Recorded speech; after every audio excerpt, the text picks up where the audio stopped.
People today are trying to find answers to all their questions on the web, and few are ready to turn to the commonplace truths in books. The world is changing rapidly, but money is still the main human resource. The same can be said about money tips, and as the years go by, they only get better.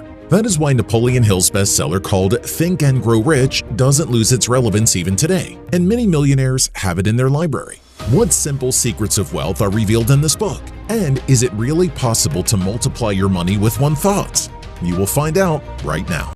Few people know that Napoleon Hill even worked as an advisor to two U.S. presidents, Woodrow Wilson and Franklin Roosevelt. However, Hill began his career as a reporter for a farmer's paper. But in just a couple of years, the promising journalist turned into one of America's most in-demand writers. His books sold out at the speed of light because it was through them that people learned the answer to the coveted question, how to get rich and successful. An amazing thing is, Napoleon's life was turned upside down by a series of incidents. First, the young reporter was noticed by Tennessee Governor Robert Taylor and invited to work for his publication. And then he commissioned a series of interviews with American businessmen. One of Hill's first interviewees was the richest American, steel magnate Andrew Carnegie. The billionaire was so fascinated by Napoleon that he trusted him to document his personal strategy for success. It was Mr. Carnegie's idea to try to describe the path an average American must take to get rich, Hill wrote. Carnegie subsequently encouraged Napoleon to interview other prominent entrepreneurs of the time. Thanks to Andrew, the journalist was able to talk to the Rockefeller family and interview Henry Ford and Thomas Edison. Hill then focused on researching the criteria of success and described his findings in his book, The Law of Success. Despite the fact that it became a sales hit, the writer later claimed that his work was incomplete at the time of its release. The reason was the harsh editing of the publication. A few years later, Hill managed to rewrite his book, supplementing it with new research on achieving wealth and success. This time, the writer sent his work to the independent press and issued it under the title Think and Grow Rich. As a result, Napoleon Hill's second work became a perennial bestseller that to this day graces the shelves of famous billionaires. One of them was Warren Buffett, who spoke approvingly of the book in an interview with Forbes.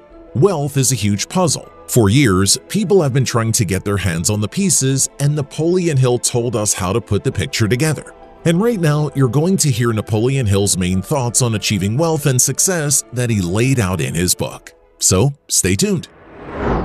Placebos for wealth. Your ability to use self-talk depends on your ability to focus on your desire until that desire becomes an obsession. I'm sure many of you have heard of the placebo effect. It means giving people pills of nothing but telling them that they are getting a miracle cure that will cure everything in a few days. As a result, most patients felt better. And why? Faith in themselves, in the miracle pill, and self-infusion. Self-inducement works, and the placebo proved it. If this is possible in medicine, why can't this effect be used in other areas as well? Who says you can't? You can, and you should. Repeat your thoughts. Any idea, plan, or goal can be placed in your life through repetition of thoughts, writes Hill. Many people believe that all you have to do is make a wish once and it will come true. This is not true. You have to live your wish day after day. Repeat it. Believe in what you are thinking about. Never give up. Neither society, nor the media, nor friends and family should not influence your desires, decisions, or goals. Be true to your ideas, plans, goals every day and every minute. Even when nobody believes in success, you must go all the way. Use all opportunities in order to realize your plans. Napoleon Hill gave several examples to show how this works. The first one was the experience of Henry Ford.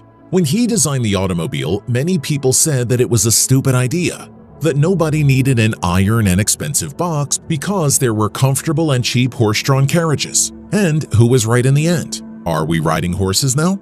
The second case was the invention of the telephone. Bell's contemporaries also said that it was a meaningless device because the first prototypes only transmitted sound within rooms, that it would not spread, that the inventor was wasting his time. Now, everyone has a phone and it's hard to imagine our lives without them. A recent example of modern computers can be cited from Hill's words. The first machines were the size of a room, slow, non-functional, and short-sighted. Critics of the time said that they would never get mass adoption. As we can see, anyone can be wrong, and those who stand their ground, believe in the goal day in and day out, eventually succeeded.